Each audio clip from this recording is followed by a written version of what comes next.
Welcome today. We're at our workshop in Richmond and we build miniature model railroads. My name is Dan Vargas and Armando Vargas. The two of us collaborate together and build these works of art for railroads for clients.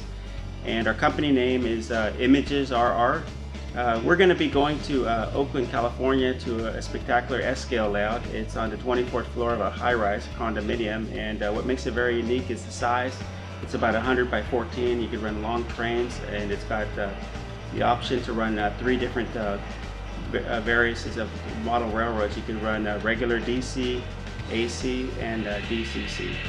And that's what makes it very unique. So you can just purchase anything S-scale, put on the track, and be ready to roll.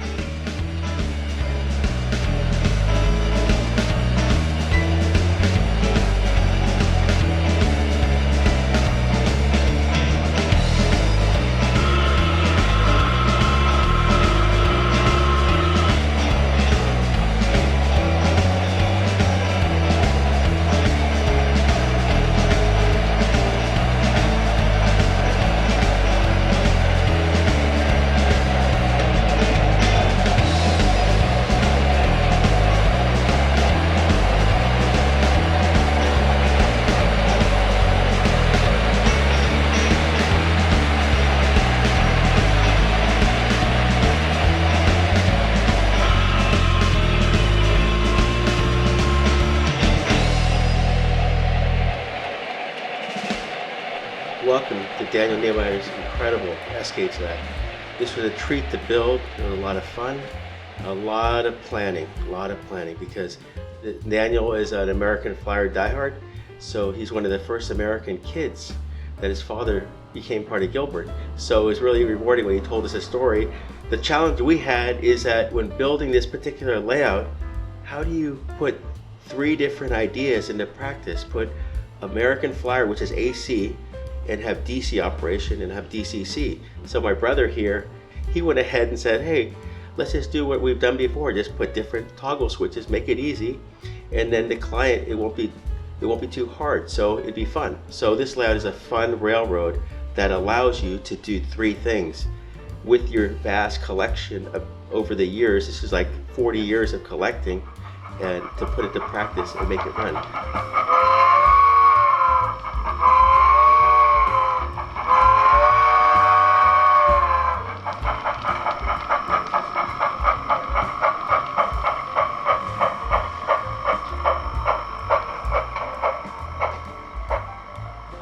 What makes the layout very unique is that I wanted to build something that you wouldn't need a specialist to be able to buy a train and put on the track.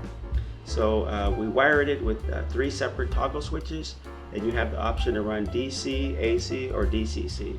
The best of all three worlds. The world of S-scale and the large scale that we are happy and proud to share with all of you.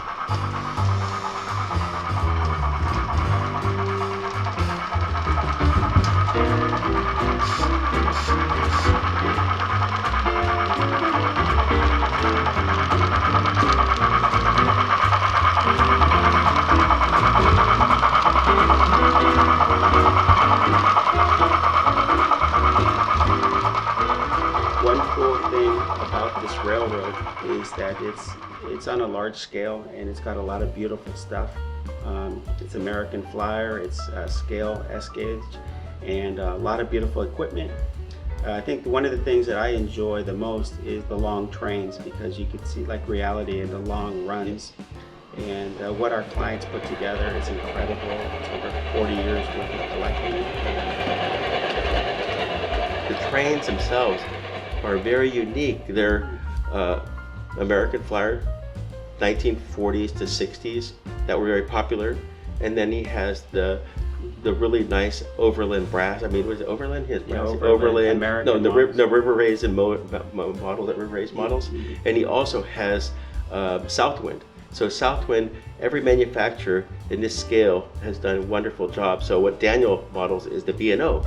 So welcome to Oakland, Maryland, which we model the train station. Welcome to the B&O shops, and welcome to the incredible run of being able to run 33-car stack train and a 72-car freight train. Steam transition to diesel era, and that's what we do.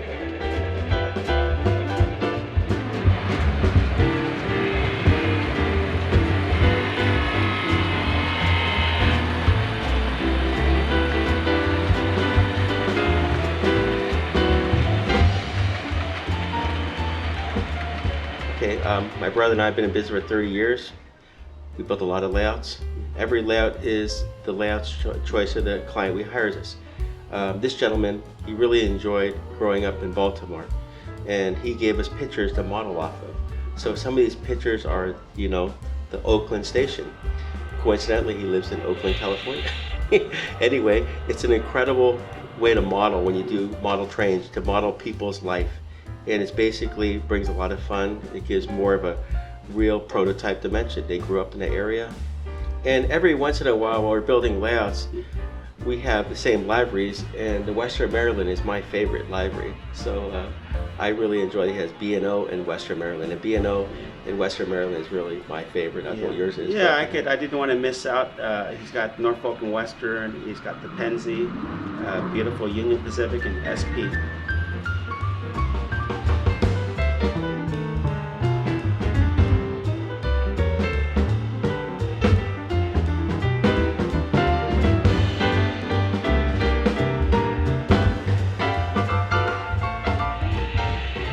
The railroad Daniel has is east to west scenery. That means that the train travels through the whole United States and also on the upper 24th floor of this high rise. So it has a reverse loop on both sides.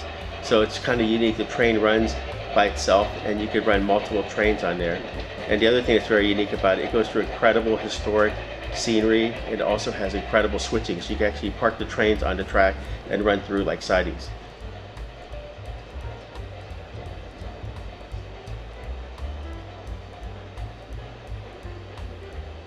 And how do you feel about that? Yeah, I think we accomplished our goal because somebody gave us a large collection, and to do with it as you can with your experience the best you can, and put it in a really incredible environment, run long trains.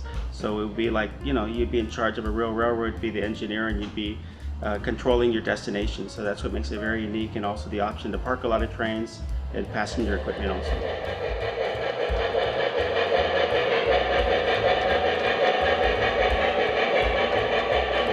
The railroad has some really intricate, some really historic facts, modeling the Sierras.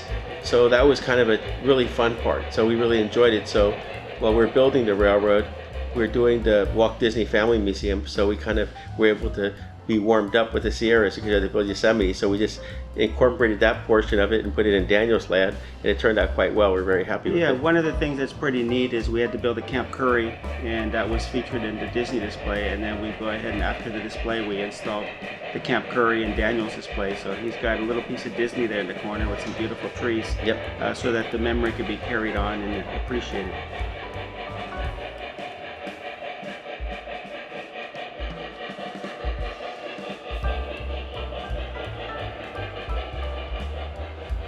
We looked at the collection, we looked at all the beautiful models, and we had to envision what kind of scene we're going to build. So we put together a large custom-built roundhouse with turntable for all the large steam locomotives.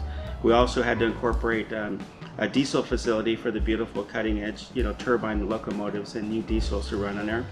At the very bottom, we made a miniature city scene so you could travel through the city into the reversing unit with its own separate scene.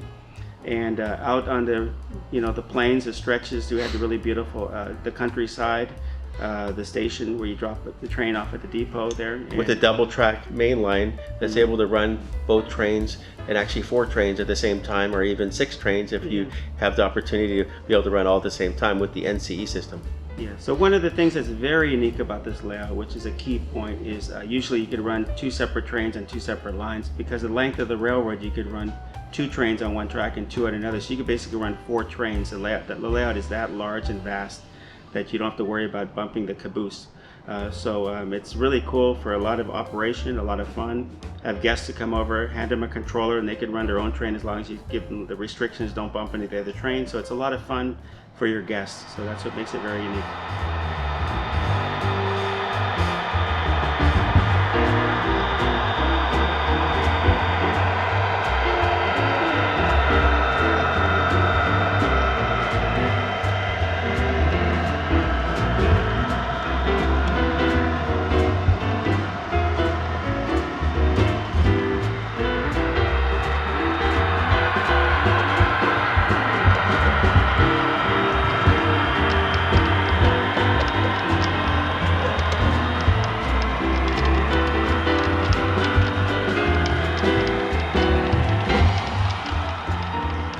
The other thing, the layout has lighting effects, so it has the lights that go up, it has really incredible neons and everything that works, and so it's fully set up. It has the dimmer lights with the the different lighting that goes underneath the staging yard, so that's a very unique One thing feature. that was really incredibly awesome is that Daniel had incorporated custom shading, 2-level shading to black out the outdoor lighting to allow you to enjoy the nighttime during the daytime, and then enhance it with all the miniature lights. So that's really nice. It's a very unique situation that adapts the railroad to enjoy it for night scenes during the day.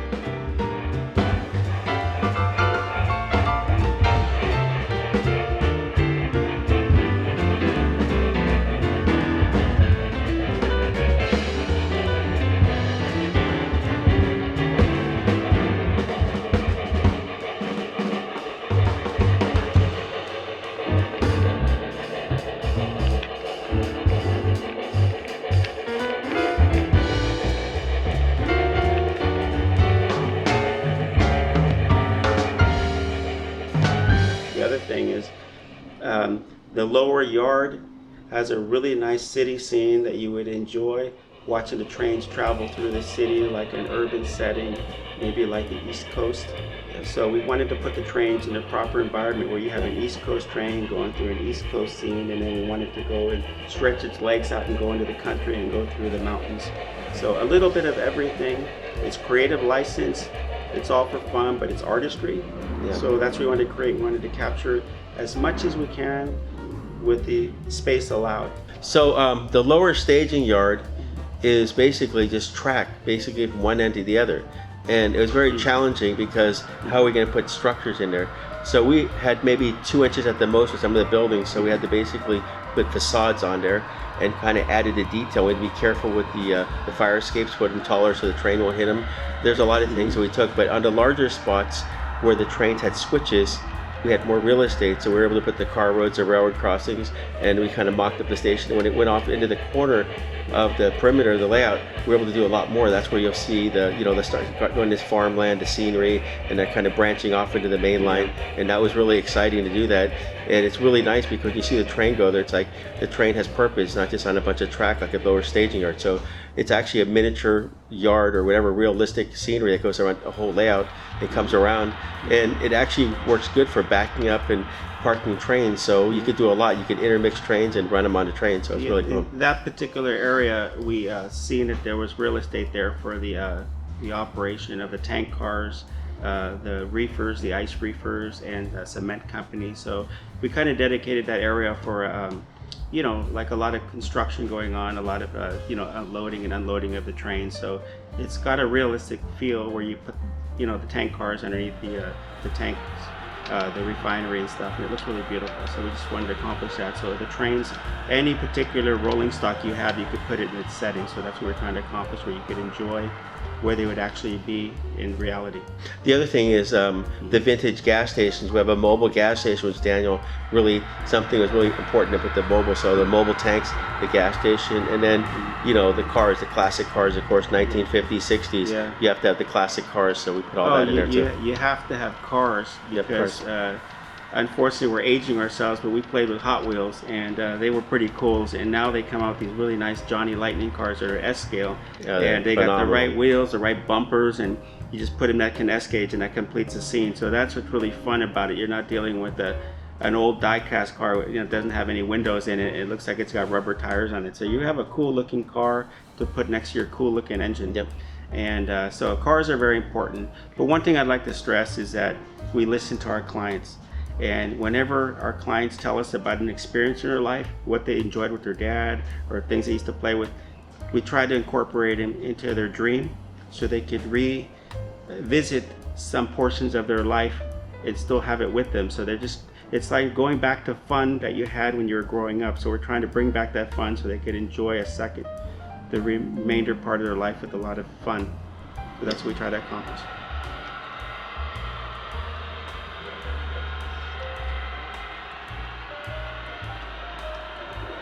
What we're going to try to do is describe to you a visual of what you would have seen as we did when we walked in to meet Daniel for the first time and see his incredible situation. We walked into the place. First of all, we've never been at a 20-foot floor to build a railroad, so it's very unique. We love the view, And then we looked at where the track was already laid, and against the large windows, there's about 5 inches of shelf space with the heating element for those particular buildings when they were constructed. And that area is that Daniel uses creative license to say that's a good spot to put 2 tracks and go down. So that's what he did. He occupied the upper shelf area for the lengths and then established a turnaround loop at each end. And so we looked at that. He had a lot of great ideas. It ventured off into different parts of the location, which were beautiful too. And we just listened, and then we thought about our past experience, what we could show him if he wanted to go further than he already did. So that's what we did. We listen, we show, and let them be the decision maker. And people usually say, if I see it, I'll believe it. So we just show them, and this is what we've done. What do you think about it? You're the decision maker. And if you want to proceed, we're welcome to put our expertise to make it happen. So that's the way it all evolved to what you see right now.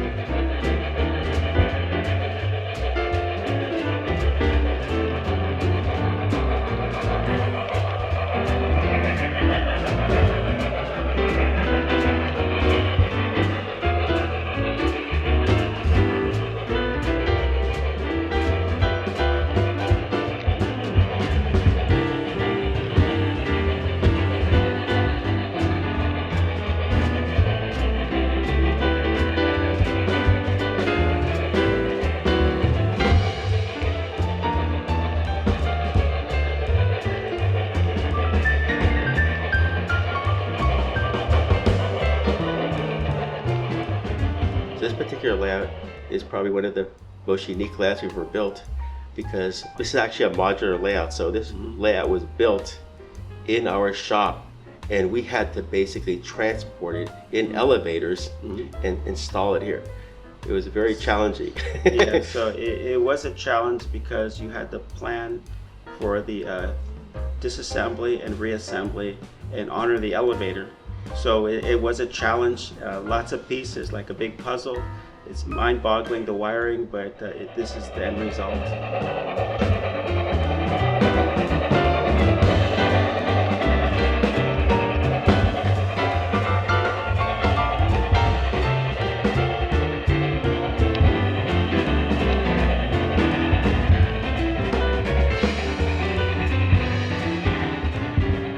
This particular layout, since we're building it modular, we had to measure the elevators because we're going to have to make it where it's going to be accessible and we wanted to build it large enough so we would have to have it in smaller pieces. So it was actually 8 feet. So we had maybe 9 feet because it was at maybe an angle in the elevator. So we were able to go 9 feet sections by 4, which we could comfortably put up there. So we built everything 9 feet 4 inches at the maximum, and the width had to be at the maximum 36 inches. So and that determined the whole layout. So we basically made templates out of masonite, made sure that it fit in the elevator, and then brought it to our shop and then basically built the layout.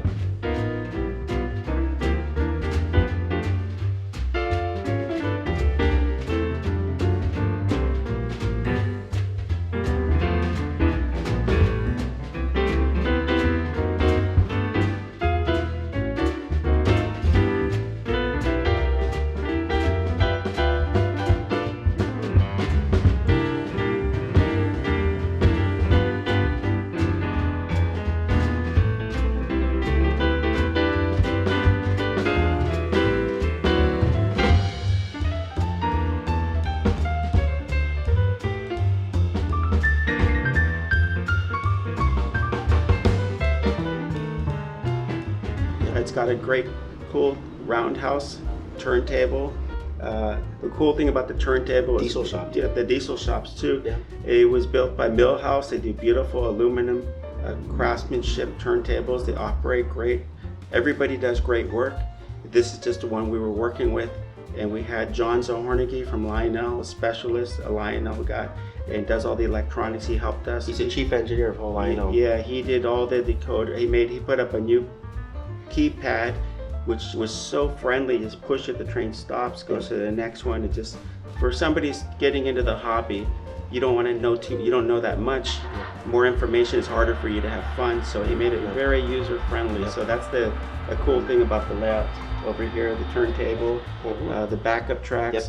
This roundhouse you see here was scratch built. My brother built it, kit bashed it out of HO kits. And we wanted to model that like similar to the Norfolk and Western shops, Roanoke, back east.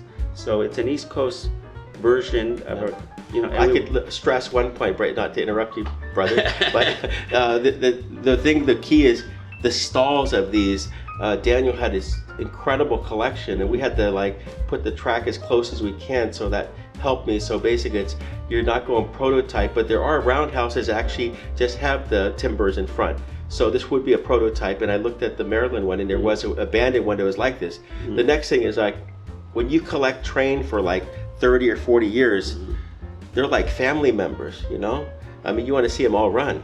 So the problem we had is Daniel said the radius turns. So we had to compromise and try the trains around a radius. The radius determines what could make it around there. And there's some issues with these larger brass, they can only take a certain amount, and the passenger cars. So that was when Brad came in the picture too, signature. We said, before we even build this layout, we want to ship the trains over, you make sure they run on these radiuses so we could get more bang for the layout, get more operation. So he was very instrumental. So it worked hand in hand with my brother and I, a lot of communication, testing the models, and what you have here is the finished result.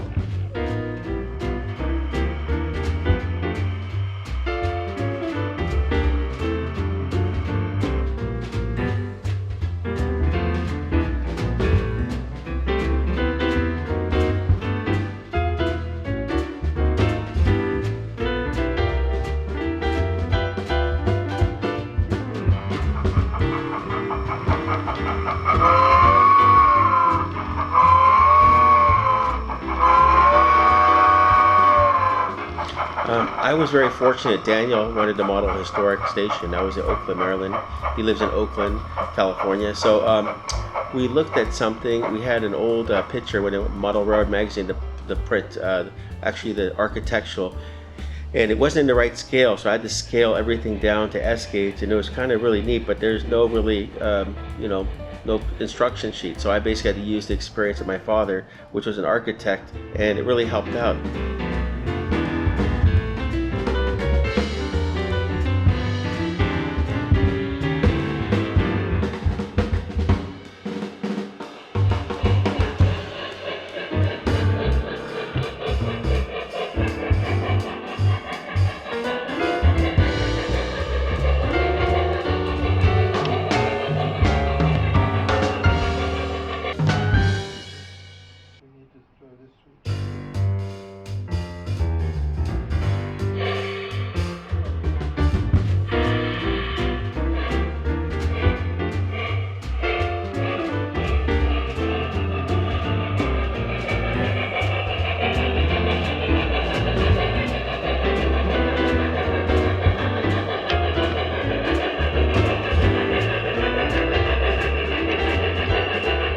A lot of people have different approaches how they're going to run the railroad. What I did is I tried to put together everything that I believed in my heart that would be a lot of fun. It is more work when you want to have safety features in, so the layout is wired so that before each switch there is a section of track that's insulated. So when the train goes into that section, the train will automatically stop even if it has a capacitor in it. They'll still have enough time that when it hits a switch it'll slow down and you know something went wrong, and all you do is flick this toggle switch and on your way you go.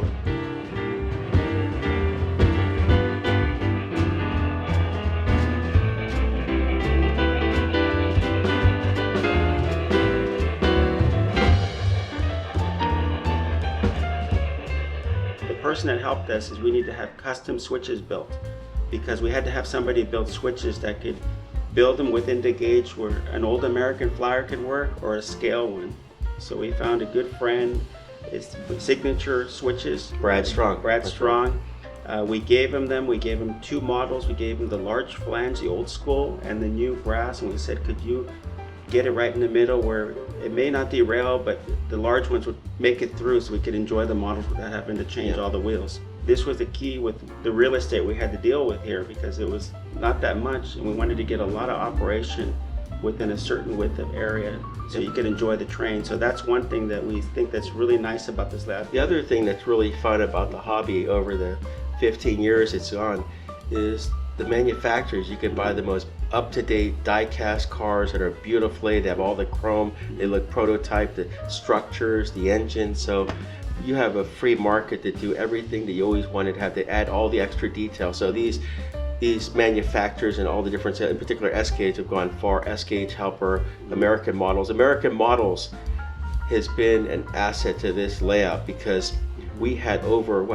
70 cars you had to upgrade. Yeah. So we had different manufacturers, and they were time frame from 20. There's wood cars, there's brass cars, there's plastic cars, and they came through. We bought like maybe 50 sets of wheel sets, probably over 400 wheel sets, and that ensured the layout to have all the metal wheels and all the cars to run properly, and that actually had the right weight for other cars, so we could pull over 50 to 70 cars depending on what the engine is capable of. So like a Y6A has 70 cars, right? Yeah, the key was our client collected a lot of beautiful diversity of models, brass, plastic, and sitting in boxes you don't enjoy them.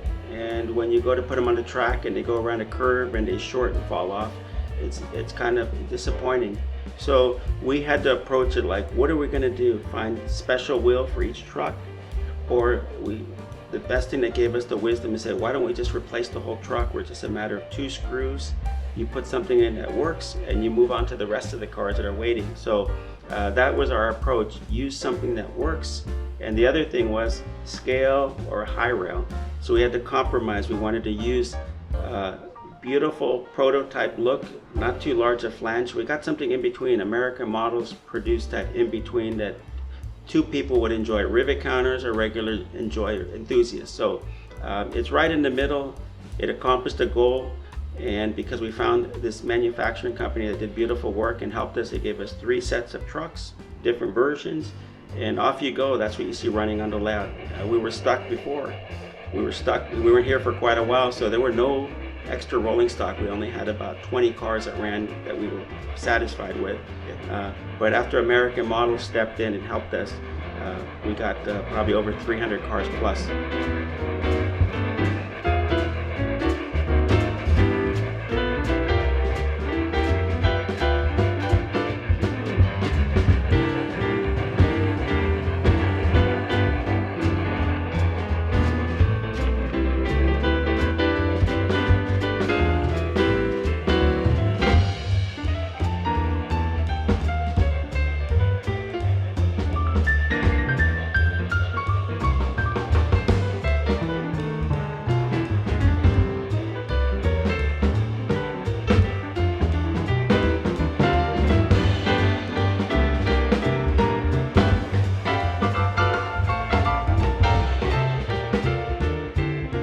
And also Des Plaines Hobbies.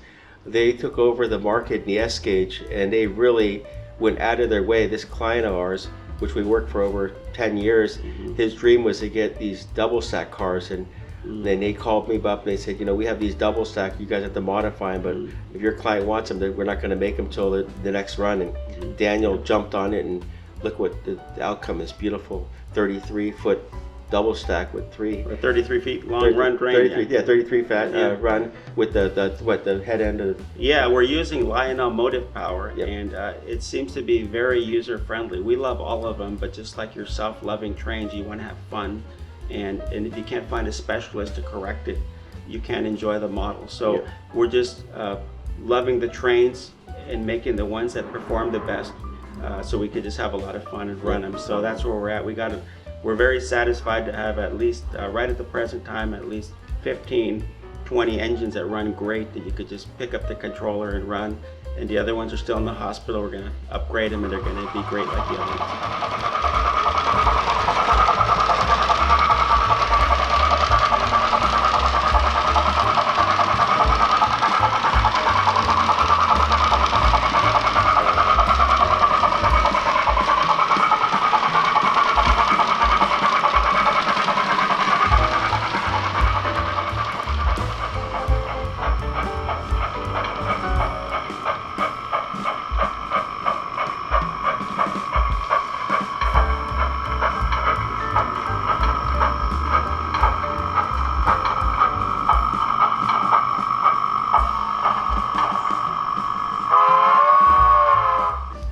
So, welcome everyone to our home and our model train layout.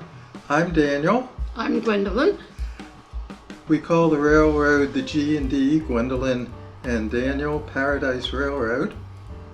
One day, I was watching the PBS program Tracks Ahead, and one day they featured several layouts that were built by two men, Daniel and Armando Vargas. And I watched that show and I thought, gee, I wish I could find somebody like that. So I looked on the web and I found that the two Vargas brothers were right in the San Francisco Bay Area, not far from my home in Oakland. So I gave them a call, they came over, and very quickly we decided that they would help me design and then they would build an amazing model railroad. And that's exactly what has occurred. And if you have the the desire to, they say, pull the trigger and do the project, and it went forward and it worked. So we're so happy. We're happy to meet Daniel and his wife. They're wonderful people, and it's been a pleasure working with them to create this. It's been a lot of fun. It's been the evolving process, and here we are. What you're looking at, all the hard efforts, all the ideas, all put to practice here, and you could enjoy it. We build layouts professionally. It's hard work. It's a lot of time, a lot of effort. It's a specialty, but we love what we do, and we hope the love affair with the trains is shown in the work we do. So thank you for being here, and so thanks a lot for viewing this and appreciating the care we put into it for our client.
This is Daniel Neumeyer's, incredible world of model trains, which he always wanted in his lifetime. And he chose my brother and I, and we got a hold of the best people in the industry, like Brad Strong, American Models and Des Plains Hobbies, and we made this happen.